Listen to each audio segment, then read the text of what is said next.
আপনার বউ সবজিওয়ালা কাজ যাবে? যাবে কেন? এর জবাব কে দিবে? এর জবাব আপনাকে দিতে হবে। এর জবাব আমি দেবো? সম্মানিত দিনী ভাই, আপনার বউ কেন সবজিওয়ালা কাজ যাবে? কেন?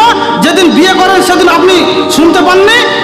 যেদিন আপনি বিয়ে করতে যান সেদিন আপনাকে বলা হয়েছিল যে আপনার 10,000 টাকা মোহর দিয়ে আপনার স্ত্রীর সমস্ত দায়িত্ব আপন কাঁধে নিয়ে তাকে নিজ স্ত্রী বলে কবুল করলেন। সেই দিন আপনি বলেছিলেন জি কবুল করলাম। সেই দিনের কথা আপনার মনে নেই? আজকে আপনার বউ কেন বেগুন কিনতে যাবে? আপনার বউ কেন আলু কিনতে যাবে? আপনার বউ কেন মাছওয়ালার কাজ যাবে? আপনার বউ কেন অন্য কোনো জিনিস কিনতে যাবে? কেন? আপনি যে সেদিন দায়িত্ব নিয়েছিলেন, আজকে আপনি ভুলে গেছেন? আপনি ভুলে গেছেন? আপনার একটু হুঁশ নেই যে আপনি মুসলমানের ঘরে আপনার জন্ম, মুসলমানের বাচ্চা আপনি। ওটা কার মেয়ে? ওটা আপনার মেয়ে। ওটা কোনো হিন্দুর মেয়ে নয়, ওটা কোনো খ্রিস্টানের মেয়ে নয়, ওটা কোনো বৌদ্ধর মেয়ে নয়।